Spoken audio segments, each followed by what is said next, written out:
मकर संक्रांतीचा दिवस आहे आज आणि शुभेच्छांसह सुधीर भाऊ जे आहे ते मंदिरातून आत्ताच बाहेर निघाले। सुधीर भाऊ, सणाचा दिवस आहे, संक्रांती दिवस आहे, तिळगुळ घेतो देतो आपण। अशा दिवशी तुम्ही कुणाला तिळगुळ द्याल आणि गोड बोलायला सांगाल? कारण विशेषतः आपण जर आपण निवडणुकीच्या काळात बरीच कटुता आली आहे संबंधांमध्ये। नाही, साधारणतः राजकीय नेत्यांमध्ये निवडणूक संपल्यावर रोज मकर संक्रांतीचा उत्सव असतो। आपण हा गैरसमज काढून टाका की आमच्यामध्ये कटुता ही स्थायी स्वरूपाची आहे। आपण बघितलं असेल, जे काल आमच्याबद्दल कडू बघत होते ते आमच्याच पक्षात आता प्रवेश करून आमच्यापेक्षाही जास्त हा पक्ष कसा चांगला हे उत्तम पद्धतीने लोकांना पटवून देऊ शकतात। आणि म्हणून राजकारणामध्ये वर्षात एक मकर संक्रांती, पण राजकारणामध्ये मकर संक्रांतीचा उत्सव आणि मकर संक्रांतीची तिथी ही कोणाच्याही वाट्याला कोणत्याही दिवशी येऊ शकते।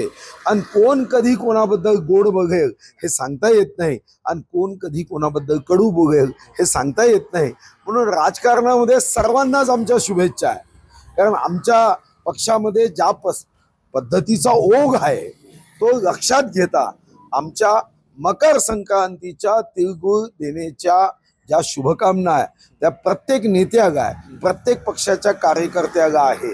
आणि काही काही पक्षाच्या कार्यकर्त्यांचं मी अभिनंदन करतो की देशासाठी, राष्ट्रहितासाठी, जनतेच्या सेवेसाठी एका दिवसात ते 3 पक्ष बदलतात, इतका त्रास सहन करतात, पण त्रास सहन करून या देशसेवेसाठी समर्पित भावनेने ज्या पद्धतीने ते कार्य करतात त्यांच्या आयुष्यात मकर संक्रांतीचा दिवस रोज येऊ हीच ईश्वरचरणी प्रार्थना आहे। तुम्ही सर्वांना जरी शुभेच्छा देत असल्या तरी कुणी पक्षातलं असेल किंवा कुणी विरोधी पक्षातला असेल तो एक विशेष व्यक्ती असेल ज्याला तुम्ही शुभेच्छा देऊन असं म्हणाल की गोड बोला आता माझ्यासोबत?